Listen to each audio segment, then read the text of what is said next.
तो hello and very good morning to everyone. आशा करता हूँ सब बहुत अच्छे होंगे, बहुत अच्छे तरीके से अपनी स्टडी को कंटिन्यू कर रहे होंगे। तो आज हम मेरे शेर शेरनियों एक और शानदार लेक्चर में, जिसमें आज अपन करने वाले हैं ना अप्लाइड मैकेनिक्स को नस्ते नाबूद कर देंगे। बहुत शानदार सीरीज है अपनी ये, जिसके अंदर पहला लेक्चर आ चुका है अप्लाइड मैकेनिक्स का। बहुत प्यार दिया आप लोगों ने यार, मतलब ना दिल एकदम अब समझ लो गार्डन गार्डन हो गया। जाओ पहले उस लेक्चर को भी देखो, ठीक है। अगर आपने नहीं देखा अभी तक तो पहला लेक्चर, जिसके अंदर अपन लोगों ने पूरा अप्लाइड मैकेनिक्स का बेसिक डिस्कस कर रखा था कि यार अप्लाइड मैकेनिक्स आया कहां से, क्या करने वाले हैं, किस तरीके से पढ़ने वाले हैं अप्लाइड मैकेनिक्स को। कुछ डिफिनीशंस भी फोर्स के बारे में पढ़ रखी थी।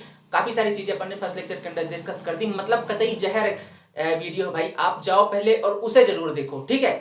इतना शानदार कॉन्सेप्ट है ना, अपनी सोना बाबू को भूल जाओगे, कॉन्सेप्ट ना भूल पाओगे। इतना शानदार लेक्चर है, आज इसे कंटिन्यू करेंगे। चैप्टर फर्स्ट स्टार्ट करेंगे अप्लाइड मैकेनिक्स का। उससे पहले जितने मेरे दोस्त हैं ना, अगर वीडियो पर पहली बार विजिट कर रहे हो, चैनल पर पहली बार विजिट कर रहे हो, तो सब्सक्राइब जरूर कर देना। अगर नहीं किया तो अभी कर दो, ठीक है। चलिए वीडियो को शुरू करते हैं। तो आज ये लेक्चर होगा आपका अप्लाइड मैकेनिक्स का चैप्टर फर्स्ट, जिसके अंदर अपन पढ़ने वाले हैं resultant and resolution of force, ठीक है। बलों का संयोजन और वियोजन पढ़ने वाले हैं अपन, ठीक है। बलों का परिणामी निकालेंगे, बलों का संयोजन निकालेंगे, ठीक है। कैसे बलों को अपन अगर दो तीन बल लग रहे हैं तो उससे अपन कैसे करके उनका परिणामी निकाल सकते हैं। बहुत इंपॉर्टेंट कॉन्सेप्ट है आज चैप्टर फर्स्ट का, जिसका नाम है आपका composition and resolution of forces. उसकी थ्योरी वाला चैप्टर या थ्योरी वाला पार्ट आज कंप्लीट कर लेंगे, ठीक है। इसके बाद कल से करेंगे अपन न्यूमेरिकल। सारी चीजें ना बहुत आसान भाषा में समझाऊंगा, मतलब एकदम दिल तक बात जाएगी, ठीक है। तो अगर चैनल पर पहली बार विजिट कर रहे हो तो मेरे शेर, मेरे बाबू, बस एक बार पूरी वीडियो को देख तो सही, ठीक है। ये मत सोचना कि वीडियो को 2 मिनट देख के निकल जाए, पूरी वीडियो को देखना जरूर। कसम से बोल रहा हूं मेरे जिगर के छल्ले, अपने ना दिल पे बसाएगा इस द सिविल पॉइंट परिवार को, अपनी सोना बाबू की जगह। हाँ भाई साहब, सोना बाबू की जगह बसा के रखेगा इस परिवार को। बस पूरा वीडियो तक रुकना जरूर। अब चलिए स्टार्ट करते हैं वीडियो को। अपन ने लास्ट वीडियो के अंदर डिस्कस कर रखा था यार कि अप्लाइड मैकेनिक्स के अंदर करने क्या वाले हैं, और अप्लाइड मैकेनिक्स के अंदर अपन कहां से आए, अप्लाइड मैकेनिक्स निकल करके कौन कौन सी उसके अंदर बॉडीज होती हैं, और अप्लाइड मैकेनिक्स के अंदर कौन सी बॉडी अपन लेने वाले हैं जिस पर अपन फोर्स लगाएंगे। थोड़ा सा एक रिवाइज करवाऊंगा 2 मिनट के अंदर, ज्यादा पुरानी चीजें नहीं पढ़ाऊंगा क्योंकि आपने पिछला वीडियो में आशा करता हूं देखा होगा। अपन करते क्या है दोस्त, अप्लाइड मैकेनिक्स के अंदर एक बॉडी लेते हैं जो कौन सी होती है आपकी रिजिड बॉडी होती है। एक ऐसी बॉडी जिसके अंदर यदि आप फोर्स लगाओगे भाई साहब डिफॉर्मेशन कतई नहीं होगा, मतलब इतना सा भी इसकी शेप साइज में परिवर्तन नहीं होगा। ऐसी बॉडी को लेंगे, इस पर अपन लगाएंगे फोर्स F, और इस फोर्स F के कारण इस बॉडी में क्या परिवर्तन हुआ उसको नोट डाउन करेंगे। किसके अंदर भाई साहब, अप्लाइड मैकेनिक्स के अंदर। यही चीज पढ़ने वाले थे। अब अपन ने बात की थी बॉडी के बारे में, बॉडी कितने प्रकार की होती है। तो जनरली अगर अपन स्टेट के आधार पर देखें, अवस्था के आधार पर देखेंगे, तो आप सभी को पता है यार, जो पदार्थ की अवस्थाएं होती हैं या तो सॉलिड होती है या लिक्विड होती है या गैस होती है, ठीक है। और भी दो होती है, प्लाज्मा और बोर्स आइंस्टाइन, उसको अपन कंसीडर नहीं करते हैं। बाकी अपन अगर तीन समझे तो द्रव, ठोस और गैस होती है। उसी के आधार पर बॉडी को अपन तीन चार प्रकार से बांट देते हैं। इंजीनियरिंग भाषा में बॉडी अपन दो ही प्रकार से लेते हैं, ठीक है। कौन कौन सी लेते हैं, एक तो होती है आपकी सॉलिड बॉडी, ठीक है। एक होती है सॉलिड और दूसरी होती है आपकी फ्लूइड, ठीक है। फ्लूइड, यहाँ पे लिक्विड और गैस को कंबाइन करके पढ़ते हैं, जिसे बोलते हैं अपन फ्लूइड। फ्लूइड के अंदर ही आपका लिक्विड प्लस गैस आ जाता है। क्या कहते हो भाई साहब, बिल्कुल सही बात है। लिक्विड और गैस साथ साथ पढ़ते हैं फ्लूइड के अंदर। और इसी सॉलिड बॉडी को तोड़ दिया गया है दो पार्ट के अंदर। पहला है आपका रिजिड बॉडी और दूसरा है आपका डिफॉर्मेबल बॉडी, ठीक है भाई साहब। रिजिड बॉडी और डिफॉर्मेबल बॉडी, ठीक है। रिजिड बॉडी वो बॉडी जिसके अंदर डिफॉर्मेशन नहीं होगा। मैंने ये चीज भी बताई थी कि दोस्त ये बॉडी जस्ट एक कॉन्सेप्ट है, ये प्रैक्टिकली इस धरती पर संभव नहीं है। ऐसी कोई बॉडी नहीं बनी जिसके अंदर हम बल लगाएं और भाई साहब डिफॉर्मेशन ना हो। कतई बॉडी नहीं है ऐसी। ये बॉडी जस्ट एक कॉन्सेप्ट है जो हम लोगों ने मान रखा है, ठीक है भाई। दूसरा क्या है, डिफॉर्मेबल बॉडी। तो दुनिया के अंदर जितनी बॉडीज होती हैं, बॉडी मतलब समझ सकते हो कोई पदार्थ, एक एलिमेंट जिसका एक छोटा सा पार्ट बोल सकते हो, मैं उसकी बात कर रहा हूं बॉडी की। अब आप लोग अगर सिविल इंजीनियर हैं, मैकेनिकल इंजीनियर, तो बॉडी क्या होगी जो आप बनाने वाले हैं। अगर आप सिविल इंजीनियर हैं तो आपका कोई स्ट्रक्चरल एलिमेंट होगा, जैसे कि बिल्डिंग के अंदर आपका कॉलम हो गया, बीम हो गई, यही आपकी बॉडी है भाई साहब। बस बहुत सही पकड़े हो, तो यही आपकी बॉडी है। और जितनी भी बॉडी सारी होती है डिफॉर्मेबल। और रिजिड बॉडी एक कॉन्सेप्ट है, तो आप क्यों मानते हो रिजिड बॉडी को, जस्ट कुछ स्ट्रक्चर को सॉल्व करने के लिए, कुछ ऐसे स्ट्रक्चर होते हैं जो अगर अपन रिजिड बॉडी करके नहीं मानेंगे तो वो स्ट्रक्चर सॉल्व नहीं होंगे। सॉल्व मतलब उनके सपोर्ट रिएक्शंस नहीं निकल पाएंगे। आगे बात करेंगे, अभी लोड न लो यार, अभी इन सब चीजों में लोड न लो। बस तुम तो इतना समझ लो कि ये रिजिड बॉडी एक कॉन्सेप्ट है जिसे मानते हैं कुछ स्ट्रक्चर को सॉल्व करने के लिए, जिसके अंदर डिफॉर्मेशन भाई सब नहीं होता, और वही पढ़ने वाले अपन अप्लाइड मैकेनिक्स के अंदर। तो फिर इसके बाद अपन ने पढ़ा था बल के बारे में। दोस्त बल क्या होता है? ठीक है, बल क्या होता है? बल वह बाह्य कारक है जो किसी वस्तु की स्थिति में परिवर्तन कर सकता है या करने का प्रयास करता है। उसकी SI unit, CGS, MKS unit और डायमेंशन, इतनी चीजें हम लोगों ने लास्ट वीडियो के अंदर पढ़ ली थी। अभी भी बोल रहा हूं, नहीं देखा ना तो मेरे रसगुल्ले गलत कर रहा है। लेक्चर का लिंक मिल जाएगा डिस्क्रिप्शन में, पहले उसे देख, ठीक है? तब इधर आ, तभी तेरे बात ना तेरे दिल तक जाएगी, कसम से बोल रहा हूं। आगे देखते हैं, ठीक है? तो यार बात करने वाले हैं अपन इस वीडियो के अंदर, आगे उसी वीक को कंटिन्यू करेंगे। फोर्स के बारे में अपन ने बात कर ली थी, आज पढ़ेंगे इफेक्ट ऑफ फोर्स। भाई साहब, इफेक्ट ऑफ फोर्स, बल का प्रभाव क्या है, ठीक है? इफेक्ट ऑफ फोर्स, बल का प्रभाव। बल का क्या प्रभाव होता है? भाई साहब एक बात बताओ, आपके ऊपर कतई किसी ने जबरदस्ती का फोर्स लगाया हुआ है तो सबसे पहले आपके ऊपर क्या होगा? तो बोलोगे भाई साहब अगर मैं स्थिर हूं, मतलब मैं एक जगह अगर बैठा हुआ हूं कि पीछे से मेरे ऊपर कोई बल लगा रहा है तो मेरी स्थिति में परिवर्तन आ जाएगा। क्या कहते हो? परिवर्तन आ जाएगा, बिल्कुल सही बोल रहे हो। तो मतलब पहले क्या कर सकता है? बल के कारण हम किसी वस्तु की स्थिति में परिवर्तन कर सकते हैं। तो लिखिएगा पहली चीज, वस्तु की स्थिति में परिवर्तन हो सकता है बल के प्रभाव के कारण। दूसरा क्या हो सकता है? दूसरा ये हो सकता है कि यदि कोई वस्तु विरामावस्था में है, विरामा मतलब यदि मान लो भाई साहब कोई वस्तु स्थिर है, रुकी हुई है, ठीक है, एकदम बैठी हुई है, ठहरी हुई है, ठीक है, ठहरे हुए पानी टाइप की, और उसमें आपने जबरदस्ती का फोर्स लगा दिया बहुत तेज तरीके से, है ना, एकदम धक्का दे दिया उसको, और वो भाई साहब एकदम चल पड़ा, दौड़ पड़ा, तो वो स्थिर यानी कि विरामावस्था से सीधा गति अवस्था में गया, एकदम भाई साहब मतलब भागने लग गया, ठीक है? तो ऐसे को क्या बोलते हैं? विरामावस्था से गति अवस्था में। अब मान लो कोई गति अवस्था में है, ठीक है, अब मान लो कोई गति अवस्था में है और आपने सामने खड़े हो गए, मैं तो नहीं जाने दूंगा भाई साहब इसको आगे, तो मतलब आपने क्या किया? उसकी गति अवस्था से उसे विरामावस्था में ले आए। तो बल का एक प्रभाव ये भी है कि ये किसी वस्तु को विरामावस्था से गति अवस्था में, ठीक है, गति अवस्था में तथा गति अवस्था से विरामावस्था में, ठीक है? देख लेना भाई साहब, अच्छे से लिख लेना आप लोग, बढ़िया कॉपी पेन लेके बैठो, बराबर छापो, मजा आएगा।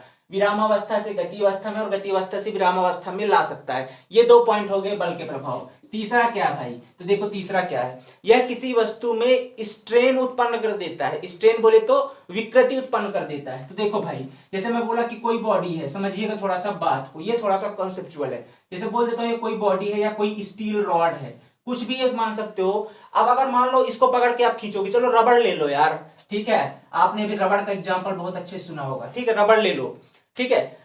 रबड़ में क्या कर रहे हो आप? दोनों तरफ से बल लगा रहे हो, मतलब इधर भी पकड़ के खींच रहे हो और इधर भी पकड़ के खींच रहे हो, तो क्या होगा भाई?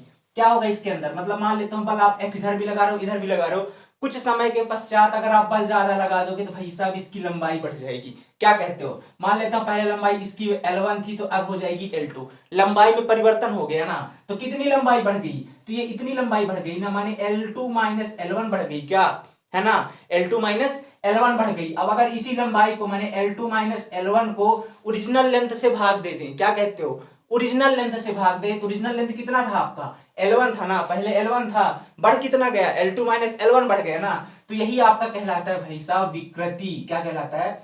विकृति, या इसको बोलते हैं अपन स्ट्रेन, ठीक है, क्या है? स्ट्रेन। तो बल के प्रभाव के कारण किसी बॉडी पर स्ट्रेन ला सकते हो। पूरे सिविल इंजीनियरिंग में भाई साहब पूरा हर सब्जेक्ट में आपको स्ट्रेन और स्ट्रेस ही तो पढ़ना है, स्ट्रेस और स्ट्रेन ही पढ़ना है, बट आगे आएगा, अभी नहीं आया, ठीक है? तो बल के प्रभाव के कारण आप किसी बॉडी के अंदर क्या कर सकते हो भाई? क्या कर सकते हो? तो अपन कर सकते हैं स्ट्रेन ला सकते हैं। क्या कर सकते हैं? स्ट्रेन ला सकते हैं।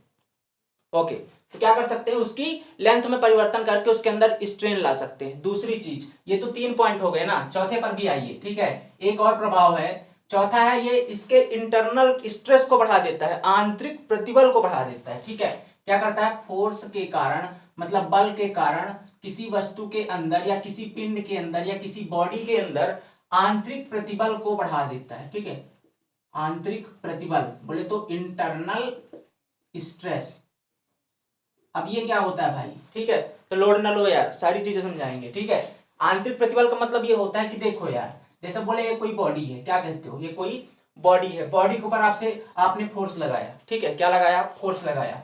क्या बात करते हो गुरु जी, हर बार फोर्स लगा देते हो भाई साहब, क्या करें, अप्लाइड में करने यही वाले हैं। ठीक है, तो फोर्स लगाया। अब समझना मेरी बात को, ये जो बॉडी दुनिया में, आपने एक चीज पढ़ी होगी कि विज्ञान के अंदर 10वीं में, कि यार दुनिया में जितने पदार्थ सब अणुओं परमाणुओं से मिलकर बने, क्या कहते हो, बने हैं ना। इंजीनियरिंग भाषा में बस उन अणु परमाणु को अपन पार्टिकल बोल देते हैं। क्या बोल देते हैं? पार्टिकल। तो मैं मान लेता हूं कि ये पूरी बॉडी आपकी कई छोटे छोटे पार्टिकल से मिलकर बनी है। किससे भाई? पार्टिकल से मिलकर बनी है। तो जब आप ये फोर्स लगा रहे हो ना, तो इस फोर्स के विपरीत दिशा में भाई साहब आपको अगर कोई धक्का देगा तो क्या आप ऐसे गिर जाओगे? अरे ना, आप कतई उसे उठा के पटक दोगे। मतलब उस फोर्स के विपरीत आप भी फोर्स लगाना शुरू कर दोगे। सेम चीज यहां भी होती है भाई साहब, बॉडी का भी ऐसा ही बिहेवियर है, व्यवहार है। ये अगर आप फोर्स लगाओगे बॉडी के अंदर, तो ये बॉडी भी, इस बॉडी के जो छोटे छोटे पार्टिकल हैं, ये भी इस फोर्स के अगेंस्ट बल लगाएंगे। मतलब ये इधर से लगाना शुरू कर देंगे। लेकिन ये कब लगाएंगे?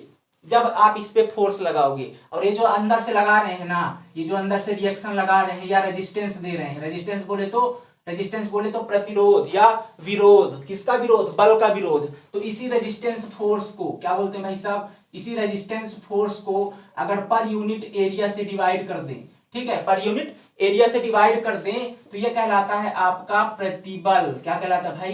प्रतिबल, जिसको बोलते हैं अपन स्ट्रेस। क्या बोलते हैं? स्ट्रेस बोलते हैं। और बल के कारण इस स्ट्रेस में वृद्धि हो जाती है, या अपन किसी बॉडी में बल लगा करके, अभी देखो बॉडी के अंदर कोई रेजिस्टेंस नहीं था क्योंकि कोई बल नहीं लगा रहा था। जैसे अपन ने बल लगाया, इसके अंदर भी इंटरनल रेजिस्टेंस उत्पन्न हो गया, जिसे अपन प्रतिबल बोलते हैं। मतलब पहले थोड़ी बहुत प्रतिबल था, अब प्रतिबल में और वृद्धि हो गई भाई साहब फोर्स लगाने के कारण।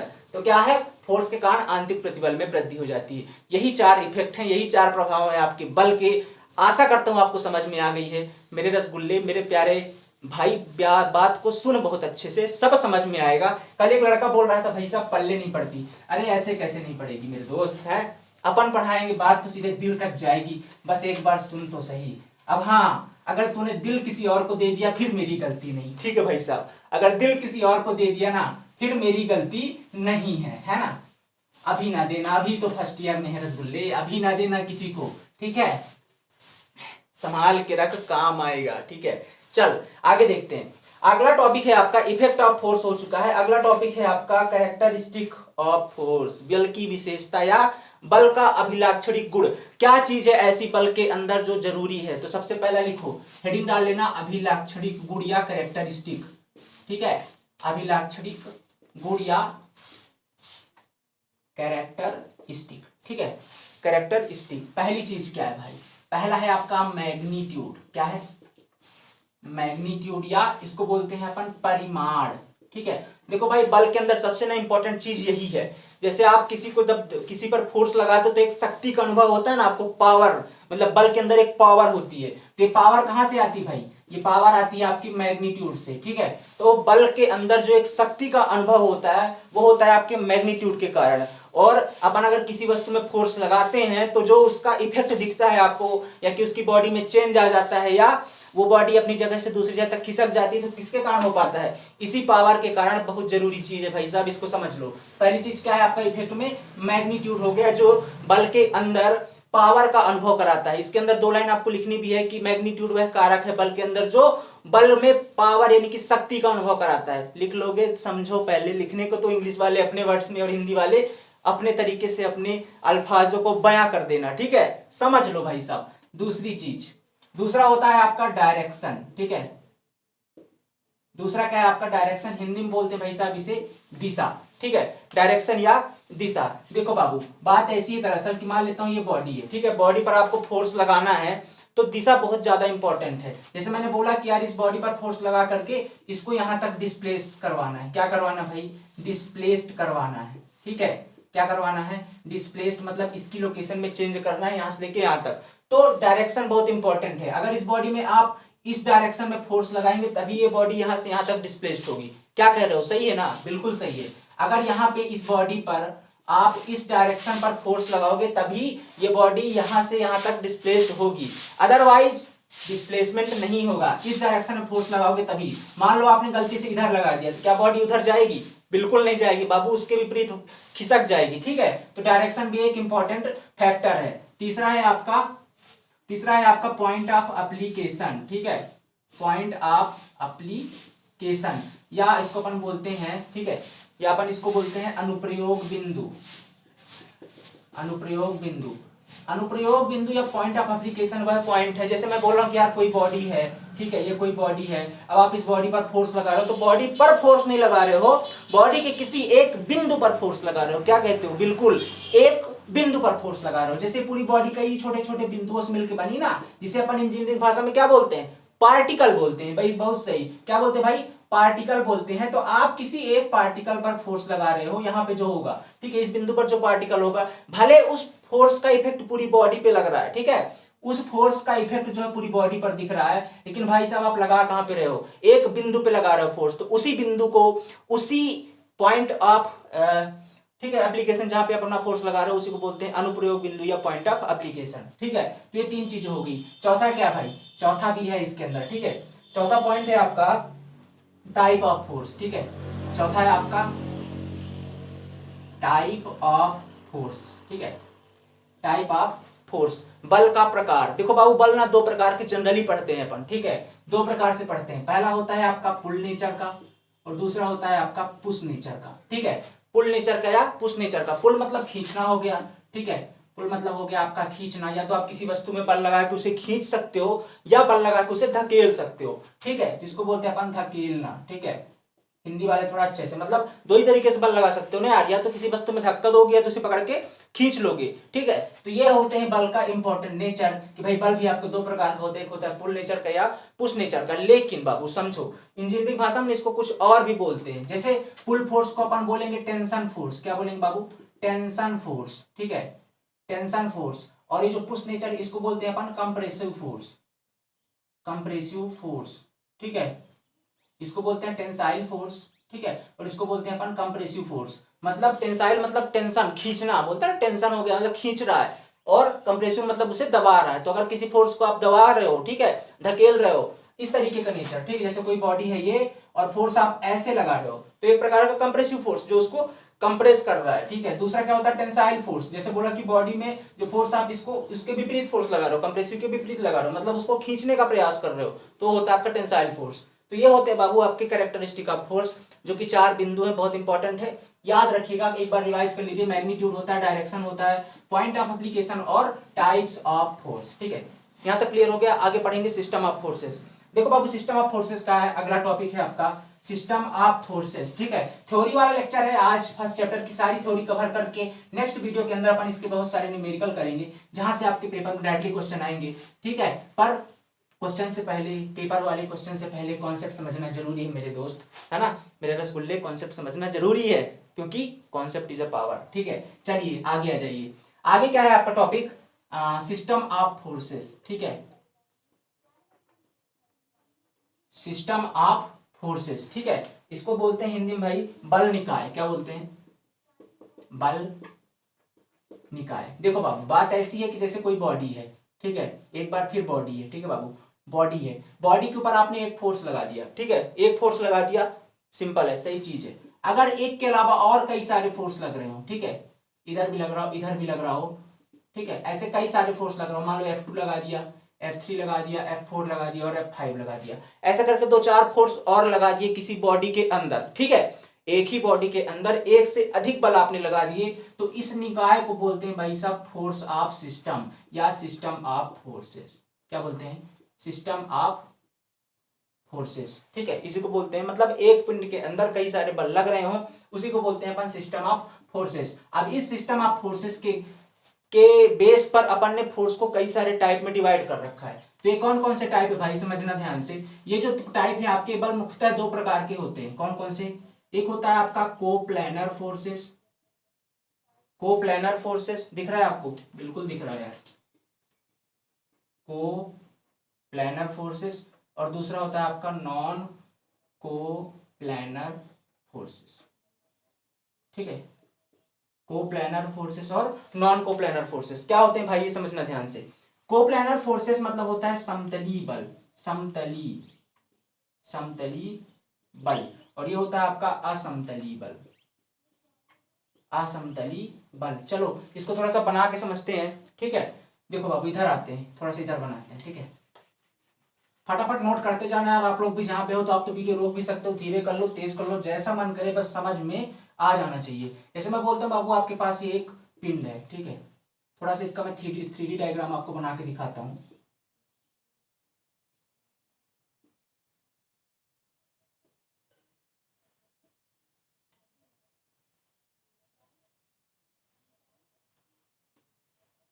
ये आपकी वाई एक्सिस हो गई, ये आपकी एक्स एक्सिस है, और ये आपकी जेड एक्सिस। ये आपके सामने एक पिंड दिया हुआ है जिसके कई सारे तल हैं, मुख्यतः आपको 3 तल दिखाई देंगे, ठीक है, जिसको अपन प्लेन बोलते हैं, समतल बोलते हैं। जैसे मैं बोल रहा हूँ एक्स एक्सिस और वाई एक्सिस के बीच जो ये वाला प्लेन आपको दिखाई दे रहा है, ये वाला प्लेन, ठीक है, ये वाला प्लेन, ये है आपका एक्स वाई प्लेन, उसके विपरीत निगेटिव एक्स वाई प्लेन, ऐसे करके आपका ये जो आपको तल दिखाई दे रहा है, ये वाला तल, ठीक है, ये वाला तल, ठीक है, ये आपका कौन सा है, एक्स जेड प्लेन है, ठीक है, ये वाला आपका एक्स जेड प्लेन, इसके विपरीत निगेटिव एक्स जेड प्लेन, इधर साइड आपका वाई जेड प्लेन और उसके विपरीत negative Y Z plane.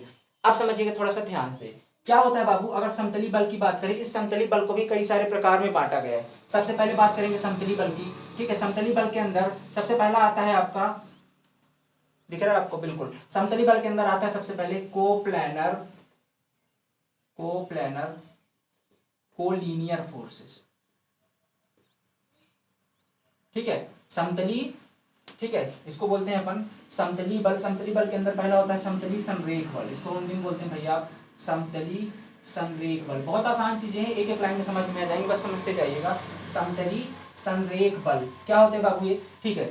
Collinear forces मतलब संरेख, संरेख का मतलब होता है कि एक ही रेखा में, संरेख बोला ना, एक ही रेखा में फोर्स लग रहे हो, और समतली का मतलब है एक ही तल के अंदर। तो जैसे बोल देता हूं, मैं कोई भी तल ले लेता हूं, जैसे मैंने एक्स वाई प्लेन ले लिया, ठीक है, तो इसके अंदर बाबू समझना ध्यान से, इसके अंदर मान लेता हूं ये वाला प्लेन है आपका, इस प्लेन के अंदर एक ये फोर्स हो गया, ये इसकी वैल्यू मान लो F1 हो गई, ये दूसरा फोर्स हो गया, ये मान लो आपका F2 हो गया, ठीक है, और ये आपका तीसरा फोर्स हो गया, ये हो गया आपका F3। ये देख रहे हो आप, एक ही लाइन पे लगे हुए हैं क्या, ये फोर्स जो है आपके एक ही लाइन पे लगे हुए हैं, समझ रहे हो। पहली बात तो एक प्लेन के अंदर है, ठीक है, एक प्लेन के अंदर है, और एक प्लेन के अंदर तथा एक ही लाइन पर लगे हुए हैं, मतलब इसको बोलेंगे समतलीय संगामी। एक तल के अंदर और एक ही रेखा में यदि फोर्स लग रहे हैं तो उनको बोलते हैं अपन कोप्लैनर कोलिनियर फोर्सेस, ठीक है, कोप्लैनर कोलिनियर फोर्सेस। समझ रहे हो बात को, नहीं समझ रहे हो, ठीक है। चलो आपको अगर डाउट आ रहा है तो एक चीज और नोट कर सकते हो, ठीक है, एक चीज और समझ लो, अगर प्लेन में दिक्कत आ रही है ना तो ऐसे समझ लो कि बाबू ये वाला आपका एक्स एक्स इधर जा रही है ना, ये वाली, तो ये वाला हो गया आपका एक्स प्लेन या पॉजिटिव एक्स प्लेन बोल सकते हो इसको। ये वाला हो गया आपका पॉजिटिव वाई प्लेन हो गया, ऊपर सॉरी निगेटिव एक्स प्लेन, ठीक है, एक्स के विपरीत बाय निगेटिव एक्स प्लेन। ऊपर वाले की बात करें तो ये पॉजिटिव वाई प्लेन, नीचे वाला हो गया आपका निगेटिव वाई प्लेन। जो आपको ऊपर वाला दिख रहा है ये आपका पॉजिटिव जेड प्लेन और उसके पीछे आपका निगेटिव जेड प्लेन, ठीक है। अब समझिएगा, ये पॉजिटिव वाई प्लेन पर फोर्स लग रहे हैं, एक ही तल है, एक समतल है, उस समतल पर, ठीक है, उस समतल पर, चूंकि समतल एक नहीं होता, मैं आपको जस्ट समझाने के लिए बता रहा हूं, ये आपका या तो एक्स और वाई से मिलकर बना होगा, ये एक्स सिर्फ डायरेक्शन होती है, एक्स और वाई पर आपको मैं समझाने के लिए बता दे रहा हूं जस्ट कि ये जो पूरा प्लेन है आपका एक्स वाई प्लेन है, ठीक है, ये वाला प्लेन आपका एक्स वाई प्लेन है। एक्स वाई प्लेन पर, एक ही प्लेन पर आपके F2 F3 F1 F2 और F3 एक ही लाइन पे लग रहे हैं, मतलब समझ लीजिएगा अगर फोर्स एक ही प्लेन के अंदर हो और एक ही रेखा में लग रही हो तो उसको बोलते हैं अपन कोप्लैनर कोलिनियर फोर्सेस। क्या बोलते हैं बाबू, कोप्लैनर कोलिनियर फोर्सेस, सही बात है। दूसरा नंबर है आपका कोप्लैनर कंकरेंट फोर्सेस, ठीक है, coplanar coplanar concurrent forces, coplanar concurrent forces. ये क्या होता है बाबू, कंकरेंट का मतलब होता है एक ही बिंदु पर, हिंदी में बोलते हैं इसको समतली संगामी बल, क्या, ठीक है, समतली संगामी बल। समतली संगामी बल क्या है, ऐसे बल जो समतली मतलब एक ही प्लेन के अंदर हो। देखो अब यहां समझ लो कि कोप्लेनर मतलब जब फोर्स एक ही प्लेन पे लग रहे हो, एक ही सतह पे, एक ही समतल पे लग रहे हो, तो उनको बोलते हैं अपन कोप्लैनर फोर्सेस। पहली चीज क्लियर। दूसरी चीज है, अब बात आती है कोलिनियर की।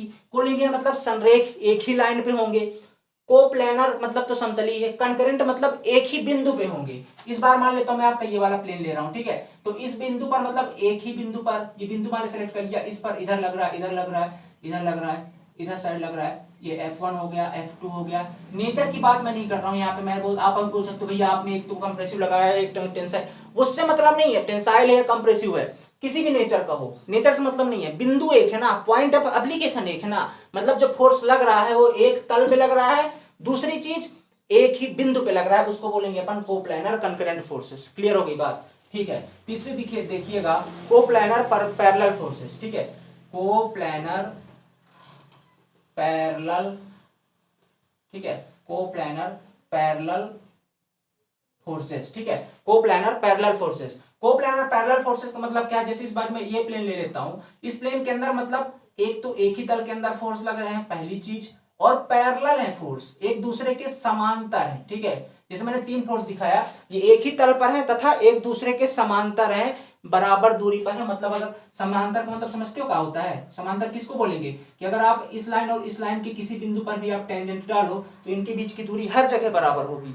हर जगह, मतलब चाहे यहाँ पे डालो बराबर, यहाँ पे डालो बराबर, यहाँ पे डालो बराबर, हर जगह दूरियां इनके बीच की बराबर होंगी। भाई साहब बिल्कुल सही बात है, दो समांतर का मतलब होता है एक लाइन ऐसी चल रही, एक लाइन ऐसी चल रही, कहीं पर भी लाइन खींचो तो ये जो दूरी आ रही ना x1 x2 ये हर जगह बराबर होगी, उसी को बोलते हैं समांतर। तो सेम चीज यहाँ पे हो रही है कि इस प्लेन के अंदर जो तीन चार फोर्सेस लग रहे हैं ये आपस में एक प्लेन पर है और समांतर है, उनको बोलते हैं पर कोप्लानर पैरेलल फोर्सेस। इसका होता है, इसके बाद होता है आपका कोप्लानर नॉन कंकरेंट फोर्सेस, ठीक है। अब मैं इसको थोड़ा सा ऊपर लिखूंगा, चौथा नंबर है आपका coplanar non concurrent forces, non concurrent forces, ठीक है, कोप्लानर नॉन कंकरेंट। कोप्लानर मतलब समतली तो होंगे, चलो मान लेता हूं भाई साहब ये आपका एक तल पर है, लेकिन नॉन कंकरेंट, एक बिंदु पर नहीं लग रहे हैं, ना तो पैरेलल है, मतलब एक चलो यहाँ पे F1 लग गया, एक इधर लग गया F2, एक इधर लग गया F3, इसे देख लो प्लेन एक ही है, ना तो ये पैरेलल है, ना तो ये संरेख है, ना तो ये संगामी, मतलब ना तो एक बिंदु पर है, ना तो कंकरेंट है, तो क्या होंगे non coplanar non concurrent forces. Clear होगी बात, आई थिंक आपको क्लियर हो गई होगी। जस्ट इसका उल्टा है क्या आपका, जस्ट इसका उल्टा है आपका नॉन कोप्लेनर फोर्सेस। फटाफट समझेंगे इनके बारे में, सब मिटा देता हूँ। वीडियो अच्छा है, पसंद आ रहा हो तो भाई साहब कॉपी में लिखते जरूर जाना, ठीक है, कॉन्सेप्ट सीखना बहुत ज्यादा जरूरी है। इसके बाद आता है नॉन कोप्लेनर फोर्सेस की, ठीक है, हेडिंग डालिएगा non coplanar forces. Non coplanar forces के अंदर सबसे पहला है आपका नॉन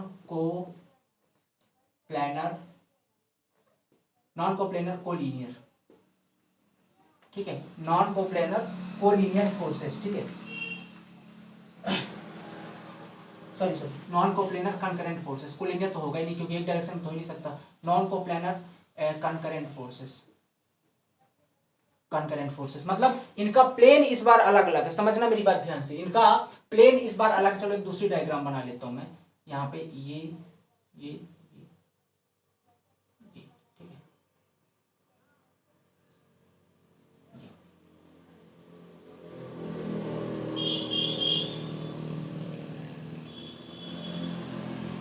ठीक है। अब इनका इस बार प्लेन अलग अलग है, लेकिन कॉन्करेंट मतलब एक ही बिंदु पे लगेंगे, बस प्लेन अलग अलग होगा। मान लेता हूं बाबू आपका एक पॉइंट इधर से आ रहा फोर्स, दूसरा आपका इधर से आ रहा है, और तीसरा फोर्स आपका मान लो ये है, ठीक है, ये हो गया F1, ये हो गया F2, ये हो गया F3, तीनों के प्लेन अलग अलग हैं, ये वाला प्लेन अलग है, ये वाला जो फोर्स आ रहा है इधर से प्लेन अलग है, इसका प्लेन अलग है, लेकिन पॉइंट ऑफ एप्लीकेशन तीनों का एक ही है, ठीक है, दिख रहा है आपको, ये पॉइंट ऑफ एप्लीकेशन तीनों का एक ही है, एक फोर्स इधर से आ रहा है, एक इधर से आ रहा है, एक इधर से आ रहा है, तीनों अलग अलग प्लेन से आ रहे हैं, बट तीनों के पॉइंट ऑफ एप्लीकेशन एक ही है, इनको बोलते हैं अपन कोप्लेनर कंकरेंट फोर्सेस। दूसरा है क्या आपका नॉन कोप्लेनर पैरेलल फोर्सेस, क्या नॉन कोप्लेनर पैरेलल फोर्सेस, ठीक है। ये क्या होते हैं बाबू समझिएगा, नॉन कोप्लेनर पैरेलल फोर्सेस का मतलब है कि पहली चीज तो ये अलग अलग प्लेन पर होंगे, तो एक फोर्स तो यहां होगा, ठीक है, ये मान लेता हूं F1 हो गया, F2 हो गया, दूसरा इस वाले प्लेन पर होगा, इसको बोल देता हूं मैं F3 और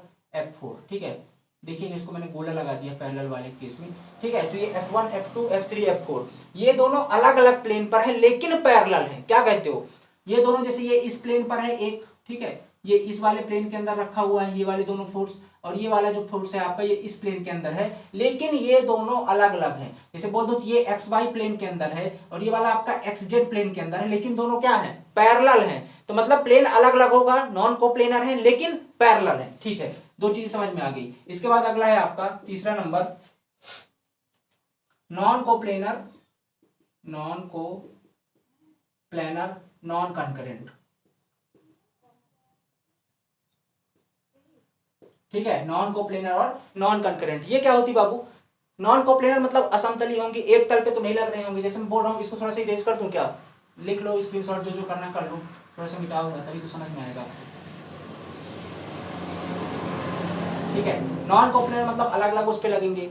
नॉन कंकरेंट मतलब कंकरेंट भी नहीं है, एक दिशा में नहीं लग रहे, ना तो एक बिंदु पे लग रहे हैं। ठीक है, तो मतलब एक इधर साइड F1 लग गया, दूसरा फोर्स इधर साइड इसमें F2 लग गया, तीसरा मान लेता हूँ इस प्लेन पे लग रहा है, इधर साइड लग गया F3। तीनों की ना तो दिशाएं समान है, ना तो एक बिंदु पे लग रहे हैं, है ना। तो ये क्या है? पहली चीज, इनके प्लेन भी अलग है, तो ये हो गए non coplanar non concurrent forces. Plane भी अलग अलग है, बिंदु भी नहीं लग रहा है, कुछ इनके बीच पैरेलल भी नहीं है, अलग अलग हर दिशा में लग रहे हैं, इनको बोलते हैं non coplanar non concurrent forces. तो ये हो गया बाबू फोर्स की डिस्ट्रीब्यूशन। यही 4-5 जो आपके फोर्स हैं, इनके बारे में समझ लीजिएगा। ठीक है, इंपॉर्टेंट पेपर पूछा जाता है। आगे चलेंगे, अगला टॉपिक है आपका, ठीक है, अगला टॉपिक है आपका एक इंपॉर्टेंट लॉ जो पेपर में कतई जो है इंपॉर्टेंट, भाई बहुत ज्यादा इंपॉर्टेंट है, और ये नियम है आपका, बहुत बार आता है, बलों के स्थानांतरण का सिद्धांत। हेडिंग डालिएगा, बलों का स्थानांतरण यानी कि ट्रांसमिसिबिलिटी। ठीक है, ट्रांसमिसिबिलिटी ऑफ फोर्सेस। ठीक है, ट्रांसमिसिबिलिटी ऑफ फोर्सेस, बलों के स्थानांतरण का सिद्धांत। ठीक है, बलों के स्थानांतरण का सिद्धांत, स्थानांतरण का सिद्धांत।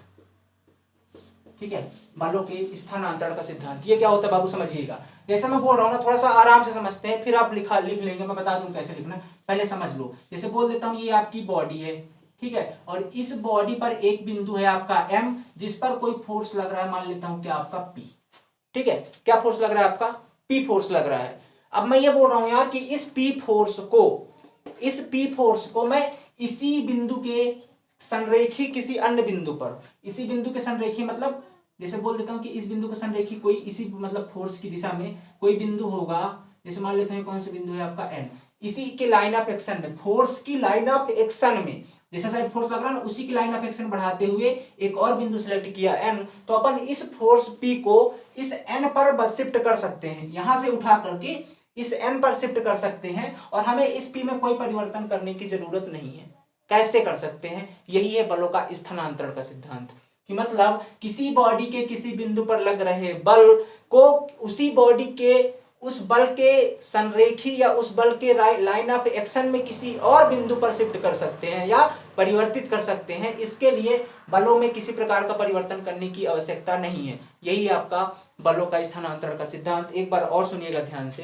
कि किसी पिंड पर, हिंदी वाले समझ लो, कि किसी पिंड पर या किसी बॉडी पर, देखो यार समझना इंपॉर्टेंट, आप लोग समझ लो, लिख तो आप अपने तरीके से भी सकते हो, है ना, इंग्लिश वाले अपनी भाषा में व्यक्त कर सकते हो, समझना जरूर है, बात दिल तक जानी चाहिए। क्या कहते हो? वीडियो को लाइक जरूर कर देना, ठीक है, मेहनत बड़ी लग रही है आज। ठीक है, तो क्या बोल रहा हूं मैं कि यार जो आपका पिंड, कोई पिंड है, किसी पिंड के किसी बिंदु पर कार्य कर रहे बल को उसी बल की क्रिया रेखा में किसी अन्य बिंदु पर शिफ्ट किया जा सकता है या परिवर्तित किया जा सकता है। इसके लिए इस बल में कोई परिवर्तन करने की आवश्यकता नहीं होती है। यही सिद्धांत कहलाता है आपका ट्रांसमिसिबिलिटी ऑफ फोर्स, या बलों का संचरण सिद्धांत या स्थानांतरण सिद्धांत।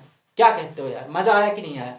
चलो बाबू आगे देखो, तो कैसे शिफ्ट करेंगे, इतना तो आपको थ्योरी पर लिखना है, जो मैंने बोल दिया, वीडियो को फिर से सुनो, इसको तो आपको पहले सिद्धांत में लिखना है। इसके बाद बोला उदाहरण देके समझाइए। तो मान लेना कि माना कोई बॉडी है, क्या कुछ भी नाम दे देना बॉडी का, चलो मान लेता हूं कोई बॉडी ए है, इसका कोई बिंदु आपका स्मॉल m है, जिस पर आपका P फोर्स लग रहा है, पहली कंडीशन में दिखा दिया भाई। ठीक है, ऐसा फिर इसी बॉडी को एक बार फिर से बनाओगे और मान लोगे कि यार इस बल की क्रिया रेखा माने P की क्रिया रेखा में कोई दूसरा बिंदु कौन सा है, N है। ठीक है, कोई दूसरा बिंदु कौन सा है, N है, बॉडी आपकी वही ये है।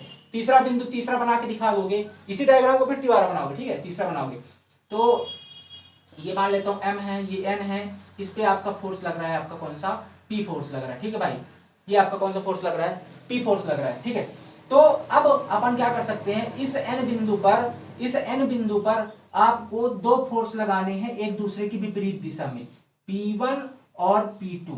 ठीक है, क्या लिखेंगे कि बल पॉइंट N पर या बिंदु N पर दो बराबर और विपरीत बल लगाए जाते हैं। अब देखो यार, मैं ऐसे बोल रहा हूं, आप ऐसे खड़े हो, ठीक है, एक बंदा आपको इधर से धक्का दे रहा है, एक बंदा इधर से धक्का दे रहा है, और जो दोनों धक्का दे रहे हैं एकदम बराबर बल के साथ दे रहे हैं, तो क्या आप गिरोगे? क्या बिल्कुल नहीं गिरोगे तो क्या होगा, अपनी जगह पे स्थिर रहोगे। क्या कहते हो भाई, अगर इस पॉइंट एन पर अपन इधर से भी फोर्स लगा दें और इसके विपरीत उतने ही वैल्यू का, कितने वैल्यू का, जितने वैल्यू का आपने P1 लगाया है उतने ही वैल्यू का आप P2 इधर विपरीत लगा दोगे तो ऑलरेडी एक दूसरे को कैंसिल आउट कर रहे हैं। क्या बिल्कुल सही कर रहे हैं ना। तो ऑलरेडी बल क्या पिंड पर कोई प्रभाव पड़ा कि हमको P1 को चेंज करना पड़ा, P को बदलना पड़ा, नहीं पड़ा। मतलब अपन ने क्या किया है, इस एन पर दोनों दिशाओं में विपरीत बल लगा दिए। क्या कहते हो, बहुत सही भाई साहब, कुछ करना ही नहीं पड़ा। अपन ने जस्ट P1 और P2 तो बराबर बल थे, उनको विपरीत दिशा में लगा दिया। मतलब बात ऐसी हो गई ना, आप ना एक इधर बंदा आपको खींच रहा है, एक इधर खींच रहा है, अभी दोनों बराबर है, आप किसकी तरफ जाओगे, आप ऐसे बीच में खड़े रहोगे, फिर आपके बाबू इधर से ऐसे ऐसे करके पूरी बॉडी ऐसे दो पार्ट में डिफ्लेक्ट हो जाएगी अगर बहुत ज्यादा फोर्स खींच दिया तो। क्या कहते हो यार, है ना। लेकिन यहाँ पे वैसी कंडीशन नहीं है, किसी बिंदु पर फोर्स लगा रहे हैं, P1 और P2 दोनों बराबर है। क्या कहते हो, बहुत सही, दोनों बराबर है, ठीक है, दोनों बराबर है। अब अपन क्या करेंगे, और एक कंडीशन और है इसमें ये कंडीशन है कि जो P1 बराबर है P2 के, और ये सब दोनों बराबर है P के भी, ये जो P फोर्स लग रहा है ना इसके बराबर है ना, किसके बराबर भाई, इस P के बराबर है, ठीक है। तो अपन एक काम कर सकते हैं, क्या ये जो P फोर्स है और ये आपका P2 फोर्स, जब ये सब बराबर है तो ये P और P2 एक दूसरे के विपरीत दिशा में है। क्या बिल्कुल सही पकड़े हो, बिल्कुल विपरीत दिशा में है। अगर ये दोनों विपरीत दिशा में तो एक दूसरे को कैंसिल आउट कर देंगे। चलो दूसरे डायग्राम में दिखा देते हैं, ठीक है। M पॉइंट है, N पॉइंट, ठीक है। तो आप देख रहे थे कि यार आपका M बिंदु पर एक P फोर्स लग रहा था, चूंकि P और P2 एक दूसरे की विपरीत दिशा में है, एक दूसरे की अगर विपरीत दिशा में है तो अगर एक को प्लस मानोगे तो दूसरा माइनस होगा, एक दूसरे को कैंसिल कर दिए तो बचा क्या लास्ट में, आपको बचा आपका P1, और P1 की वैल्यू कितनी है, P1 की वैल्यू है आपकी, ठीक है, P1 की जो आपकी वैल्यू है ये कितनी भाई साहब, आपका ये उतना ही जितना P का वैल्यू था। लेकिन इस बार आप देखोगी कि जो एक फोर्स है ना, ये M बिंदु से शिफ्ट होके कहां पे लग गया भाई साहब, N बिंदु पे लग गया। कहां पे लग गया, N बिंदु पे लग गया है। बस ये ट्रांसमिसिबिलिटी ऑफ फोर्स, बलों का स्थानांतरण सिद्धांत। मतलब किसी एक बिंदु से उठा के फोर्स को दूसरे बिंदु पर शिफ्ट कर दो, बस वो बिंदु जो है ना, उस जो बल लग रहा था उसकी क्रिया रेखा में होना चाहिए। एक बार लास्ट में समाप्त करता हूं, ट्रांसमिसिबिलिटी ऑफ फोर्स क्या है, यदि किसी लिखना, यदि किसी पिंड पर के किसी बिंदु पर कोई बल लग रहा है तो अपन उस बल को, अरे ऐसे नहीं लिखोगे यार, अपन थोड़ी लिखोगे, इंजीनियर हो, चलो अच्छे से लिखते हैं। अगर किसी बिंदु पर, ठीक है, अगर किसी बॉडी के किसी बिंदु पर कोई बल कार्य कर रहा है तो उस बल को उसी पिंड की क्रिया रेखा के किसी अन्य बिंदु पर परिवर्तित कर सकते हैं। इसके लिए उस बल पर किसी प्रकार के परिवर्तन करने की आवश्यकता नहीं होती है। इस सिद्धांत को बोलते हैं ट्रांसमिसिबिलिटी ऑफ फोर्स या बलों का स्थानांतरण का सिद्धांत, ठीक है भाई। अब अगर इसको न्यूमेरिकल समझेंगे तो मान लेना बॉडी ए है जिस पर M बिंदु पर P फोर्स लग रहा है, फिर बॉडी आपकी जो है तो वो B वाली है जिसके ऊपर आपका M बिंदु पर, ठीक है, अपन एक और बिंदु मान लेते हैं इस M की क्रिया रेखा में N पर, ठीक है, ये N जो है तो इस P की क्रिया रेखा में होना चाहिए, बस इतना ध्यान रखना है, ठीक है बाबू। तो N पर एक बिंदु मान लेते हैं, फिर क्या करते हैं, इस एन पर दो फोर्स लगाते हैं P1 और P2, सब लिखना है आपको, अपनी लफ्जों में छापना है कॉपी में कि बाबू ऐसा ऐसा अपन ने किया है, ठीक है। जो कर्म जो कुकर्म आपने इसके साथ किए हैं फोर्स लगा करके वो सब छाप लेना, वही ये उदाहरण जो बोल रहा है। इसके बाद फिर क्या करते हैं अपन, P और P2 दोनों विपरीत दिशा में एक दूसरे को कैंसिल आउट कर देंगे और बचेगा क्या लास्ट में, बचेगा आपका लास्ट में P1 जो कि N बिंदु पर शिफ्ट हो चुका है और बल का स्थानांतरण भाई साहब हो चुका है, ठीक है। तो आशा करता हूं इस चीज समझ में आई होंगी। एक और नियम लास्ट में पढ़ाऊंगा, अभी इसकी थ्योरी कंप्लीट नहीं हुई है। क्या कहते हो, थ्योरी कंप्लीट नहीं हुई है, मजा आ रहा है कि नहीं आ रहा, पहले चीज ये बता दो, ठीक है बाबू, मजा आ रहा है कि नहीं आ रहा, पहली चीज ये बता दो, ठीक है। तो चलो अगला स्टार्ट करते हैं। अगला थ्योरी है आपका, क्या कहते हैं, एक वीडियो और लेके आए यार, चलो ठीक है, तुम भी क्या बोर हो जाओगे, ठीक है। अगले वीडियो में इसकी थ्योरी को कंप्लीट करेंगे, थोड़ा सा और बचा हुआ है। तो आशा करता हूं आपको लेक्चर पसंद आया होगा, और अगर आया तो बाबू दिल से लाइक करो वीडियो को, और हाँ सारे दोस्तों तक शेयर करना भाई साहब, एक भी बंदा छूट न जाए, ठीक है। इस वैलेंटाइन डे पर ये वीडियो ना, मतलब भाई साहब हर वो आशिक तक पहुंचना चाहिए जो कि अप्लाइड मैकेनिक्स पढ़ रहा है, जो कि फर्स्ट ईयर के अंदर, बस ये आपकी जवाबदारी भाई साहब, ठीक है। शेयर कर दो दबा के वीडियो को, अगला पार्ट फिर आएगा, फिर एक बार अप्लाइड मैकेनिक्स को नस्ते नाबूद करेंगे भाई साहब। मतलब अब तो छोड़ ही दो मेरे ऊपर, अप्लाइड मैकेनिक्स ऐसे पिलाऊंगा घोर के ना, मतलब हवा हवा हो जाएगा, और इसके न्यूमेरिकल ऐसे चुटकियों में करोगे आप, ठीक है। चलिए वीडियो को यहीं पे आप विराम देते हैं, और चैनल पर पहली बार विजिट करो तो आशा करता हूं सब्सक्राइब किया होगा। मिलते हैं नेक्स्ट वीडियो के अंदर, thank you so much, have a nice day.